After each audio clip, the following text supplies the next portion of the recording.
இது உங்களை பதற வைக்கலாம். ஆனால் இதை நீங்கள் தெரிந்து கொள்வது மிகவும் முக்கியம். உங்கள் வங்கிக் கணக்கில் இன்று எவ்வளவு இருப்பு உள்ளது? மாதம் 50,000 அல்லது 60,000 சம்பாதித்தாலும் மாதத்தின் நடுப்பகுதிக்குள் பிறரிடம் உதவி கேட்கும் நிலைக்கு தள்ளப்படுகிறீர்களா? நீங்கள் சம்பாதிக்கும் பணம் உங்களிடம் ஏன் தங்கவில்லை என்று வருந்துகிறீர்களா? உங்கள் உழைப்பின் பலன் கிடைக்காமல் கடனில் தவிக்கிறீர்களா? வேதாகமம் ஆகாய் 1:6 நீங்கள் திரளாய் விதைத்தும் கொஞ்சமாய் அறுத்துக் கொண்டு வருகிறீர்கள். நீங்கள் புசித்தும் திருப்தியாகவில்லை, குடித்தும் பரிபூரணமடையவில்லை. நீங்கள் வஸ்திரம் உடுத்தியும் ஒருவனுக்கும் குளிர்விடவில்லை. கூலியை சம்பாதிக்கிறவன் அதை ஓட்டையான பையில் போடுவது போல் அவன் உழைப்பு இருக்கிறது. ஆம், உங்கள் பாக்கெட் இன்று ஓட்டையாக கிடக்கிறது. சாத்தான் உங்கள் பணத்தை திருடவில்லை. உங்களுடைய ஆடம்பர ஆசைகளும் உலகப் பெருமைகளும் தான் உங்கள் பணப்பையை ஓட்டையாக்கியுள்ளது. உங்களுடைய கடின உழைப்பின் பலனை வீணான காரியங்களில் அழித்துக் கொண்டிருக்கிறீர்கள். இது கடவுள் உங்களுக்கு கொடுத்த ஆசீர்வாதத்தை நீங்களே எரிப்பதற்குச் சமம். நீதிமொழிகள் 21:20 இப்படியாய் சொல்கிறது: நாணமுள்ளவன் சேர்த்து வைக்கிறான், மூடனோ தனக்கு கிடைப்பதை உடனே விழுங்கிப் போடுகிறான். சமூகத்தில் உங்களுடைய தகுதியையும் மதிப்பையும் நீங்கள் வைத்திருக்கும் ஆடம்பர பொருட்களோ நீங்கள் ஓட்டும் வாகனமோ தீர்மானிப்பதில்லை. கர்த்தர் உங்களுக்கு தந்த உத்தம குணமும் உங்களிடம் இருக்கும் கடனில்லாத நிம்மதியான வாழ்வு மட்டுமே தீர்மானிக்கிறது. எதையும் சொந்தமாக்கிக் கொள்ள வேண்டும் அல்லது மற்றவர்களை விட அதிகமாக சேர்க்க வேண்டும் என்ற பேராசையிலிருந்து ஒவ்வொருவரும் தங்களை பாதுகாத்துக் கொள்ள வேண்டும். ஒரு மனிதனின் உண்மையான வாழ்க்கை அவனிடம் இருக்கும் செல்வத்தின் அளவை பொறுத்தது அல்ல. உங்களது பணத்தின் கட்டுப்பாடு உங்களுக்கு தெரியவில்லை என்றால் அது வெயிலில் காய்ந்து மழையில் நனைந்து போகும். ஒரு பெரிய நிறுவனத்தின் முதன்மை அதிகாரி, அவரின் மாதச் சம்பளம் பல லட்சங்கள். ஆனால் அவர் தினமும் அலுவலகத்திற்கு வருவது 20 வருடங்கள் பழமையான, ஆங்காங்கே பெயிண்டுரிந்த ஒரு சாதாரண காரில்தான். அதே அலுவலகத்தில் வேலை செய்யும் ஒரு இளம் அதிகாரி தினமும் அவர் கடனில் வாங்கி வைத்திருந்த சொகுசு காரில் அலுவலகத்திற்கு வருவான். அவனுக்கு நீண்ட நாட்களாக ஒரு சந்தேகம். ஒரு நாள் துணிச்சலை வரவழைத்துக் கொண்டு அந்த மேலதிகாரியிடம் கேட்டான்: ஐயா, உங்களை விட நான் மிகக் குறைவான சம்பளம் வாங்குகிறேன். ஆனால் என்னிடம் அதிநவீன புதிய சொகுசு கார் இருக்கிறது. நீங்கள் என்னை விட பல மடங்கு சம்பாதிக்கின்றீர்கள். நீங்கள் நினைத்தால் ஒரே நாளில் 10 புதிய கார்களை வாங்க முடியும். பின்பு ஏன் இந்த உடைந்து போன பழைய காரில் வருகிறீர்கள்? பிறர் உங்களை மதிக்க மாட்டார்களே. மேலதிகாரி புன்னகைத்துவிட்டு அவனிடம் 2 கேள்விகளை கேட்டார்.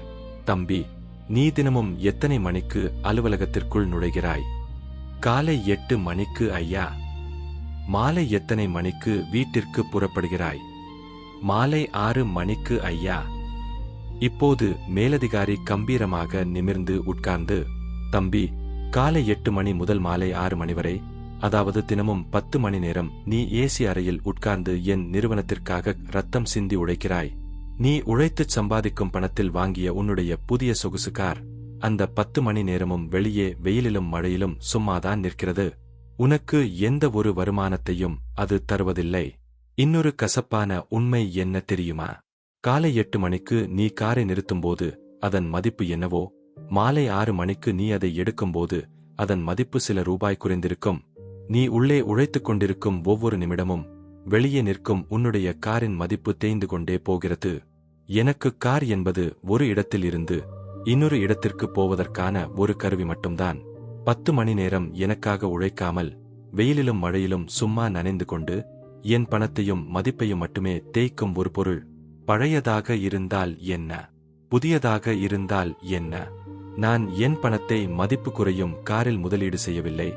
என் குடும்பத்தின் எதிர்காலத்திலும் கர்த்தருடைய ஊழியத்திலும் முதலீடு செய்கிறேன். இப்போது சொல் தம்பி, நீ காரை ஓட்டுகிறாயா அல்லது காரின் கடன் உன்னை ஓட்டுகிறதா?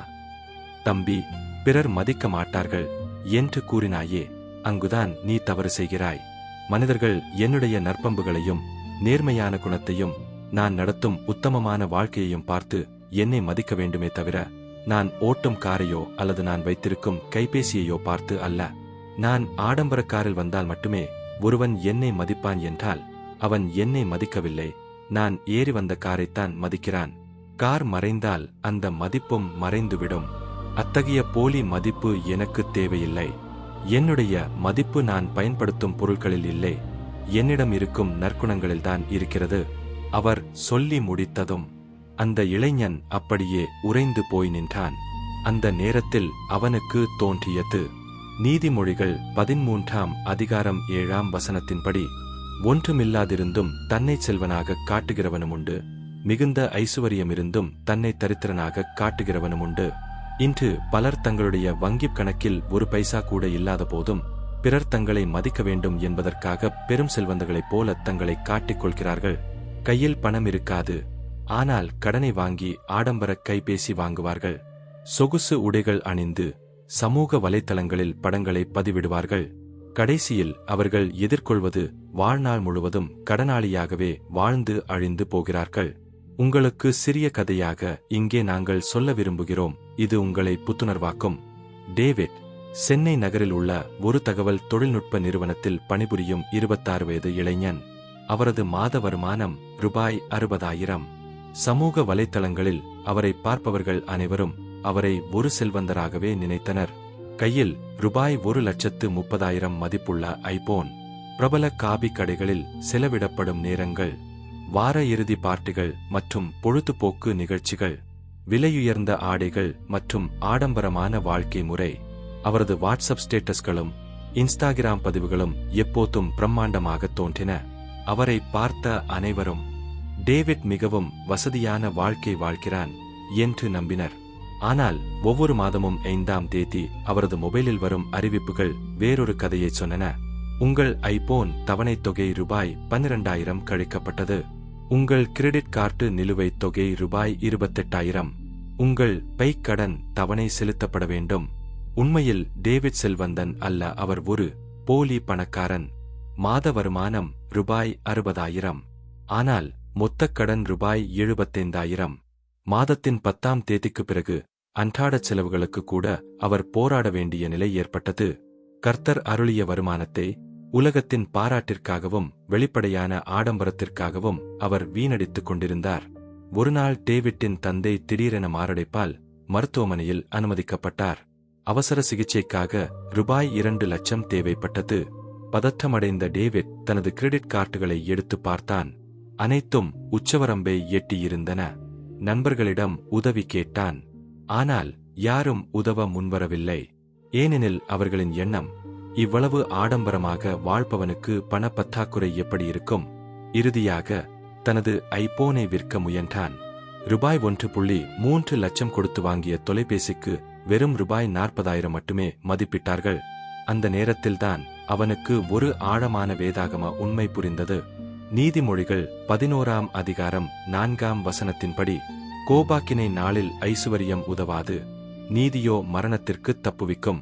உலகத்தின் பாராட்டை பெறுவதற்காக வாங்கிய பொருட்களும் காட்டிக்கொள்ள உருவாக்கிய வாழ்க்கை முறையும் அவசர காலத்தில் அவனுக்கு எந்த உதவியும் செய்யவில்லை. அன்று டேவிட் உணர்ந்தான், உண்மையான செல்வம் என்பது வெளிப்படையான ஆடம்பரம் அல்ல, தேவையான நேரத்தில் துணை நிற்கும் நாணமும் சேமிப்பும் தேவனுக்கு பிரியமான வாழ்க்கையும்தான். அன்பு சகோதர சகோதரிகளே, வாழ்க்கையில் நீங்கள் பார்க்கும் அல்லது சந்திக்கிற பலரின் வாழ்க்கை போலியாக இருக்கலாம் அல்லது உண்மையாக இருக்கலாம். ஆனால் ஒன்று மட்டும் உங்கள் மனதில் நீங்களே கேட்டுக்கொள்ளுங்கள், இயேசு கிறிஸ்துவின் வார்த்தையின் வழியில் என் வாழ்க்கை செல்கிறதா இல்லையா? இல்லை என்றால் நான் இன்றிலிருந்து கர்த்தருடைய வார்த்தையின்படி வாழத் துவங்குவேன், தேவன் எனக்கு உதவி செய்வார் என்று முழு மனதோடு வாழத் துவங்குங்கள். வாழ்க்கை ஒன்று மட்டும் நமக்குச் சொல்லித் தருகிறது. வாழ்க்கை பயணம் தவறாகச் செல்லும் பொழுது இந்த செய்தி எப்படி உங்கள் காதில் விழுந்ததோ அது எதேச்சையானது அல்ல. இயேசுவின் வல்லமை உங்களை தொடர்வதாலும் இயேசுவின் கரங்கள் உங்களை நடத்திச் செல்வதாலும் உங்களுக்கான மாற்றம் இன்று இந்த செய்தியின் மூலம் உங்கள் வாழ்வில் வரவேண்டும் என்பதால்தான் இயேசு உங்களிடம் இதை கொண்டு வந்திருக்கிறார். போலி வாழ்க்கை உங்களை ஒருபோதும் உயர்த்தாது, உண்மையுள்ள தேவனுடைய வார்த்தைகள் உங்களை ஒருபோதும் கீழே தள்ளாது என்பதை உணர்ந்து வாழ்வீர்களாக. இதோ உங்களுக்கான அழகிய ஜெபம். இது உங்கள் வாழ்க்கையில் ஒரு மாற்றத்தையும் ஒரு புது விடியலையும் கொண்டு வரட்டும். எங்களை நேசிக்கிற நல்ல தகப்பனே, இந்த ஆசீர்வதிக்கப்பட்ட தருணத்திற்காக உமக்கு நன்றி செலுத்துகிறோம். இதுவரைக்கும் நாங்கள் உலகப் பெருமைக்காகவும் மனிதர்களின் போலி மதிப்புக்காகவும் எத்தனையோ காரியங்களை செய்து தேவரீர் எங்களுக்கு கொடுத்த ஆசீர்வாதங்களை ஓட்டையான பையிலே போட்டு வீணடித்த நாட்களை மன்னித்தருளும் சுவாமி. கடன் வாங்குகிறவன் கடன் கொடுத்தவனுக்கு அடிமை என்று நீர் எச்சரித்தும், நாங்கள் இன்னும் ஆடம்பர மோகத்தில் கட்டுண்டு கிடந்த பாவங்களை உமது சிலுவை இரத்தத்தால் கழுவி எங்களைச் சுத்திகரியும்பா. ஆண்டவரே, இந்தச் செய்தியை கேட்டுக்கொண்டிருக்கிற உமது பிள்ளையின் இருதயத்தை நீர் இப்பொழுது தொடுவீராக. என் வாழ்க்கை தவறான பாதையில் செல்கிறதே, என் உழைப்பின் பலன் கையில் தங்கவில்லையே, கடன் பாரத்தால் என் குடும்பம் அழிகிறதே என்று கலங்கி நிற்கிற மகனோடும் மகளோடும் உமது வல்லமை தங்குவதாக. இது எதேச்சையாக கிடைத்த செய்தி அல்ல, நீர் அவர்களை தேடி வந்து கொடுத்த ஆசீர்வாதத்தின் அழைப்பு என்பதை அவர்கள் உணர உதவி செய்யும். அப்பா, இன்றிலிருந்து ஒரு புது விடியல் இவர்களுடைய பொருளாதாரத்தில் உண்டாகட்டும். உலகத்தின் போலித் தோற்றங்களை வெறுத்து உமது வார்த்தையின்படி உண்மையாக எளிமையாக வாழும் ஞானத்தை இவர்களுக்கு தந்தருளும். இவர்களுடைய கைகளின் பிரயாசங்களை நீர் ஆசீர்வதிப்பீராக. வனாந்தரத்திலே வழியையும் அவாந்தர வெளியிலே ஆறுகளையும் உண்டாக்குகிற தேவன் இவர்களுடைய கடன் பாரங்கள் அனைத்தையும் மாற்றி ஓட்டையான பைகளை அடைத்து களஞ்சியங்களை நிரம்ப பண்ணுவீராக. இயேசுவின் கரங்கள் இவர்களை தாங்கட்டும். உமது வல்லமை இவர்களை வழிநடத்தட்டும். இனி இவர்களுடைய வாழ்வில் தோல்வியோ பற்றாக்குறையோ இல்லாதபடி கர்த்தரின் ஆசீர்வாதமே ஐசுவரியத்தை தரும் என்கிற வார்த்தையின்படி நிம்மதியும் சமாதானமும் நிலைத்திருக்கச் செய்யும். இயேசு கிறிஸ்துவின் இன்ப நாமம் மூலம் ஜெபிக்கிறோம் நல்ல பிதாவே, ஆமென்.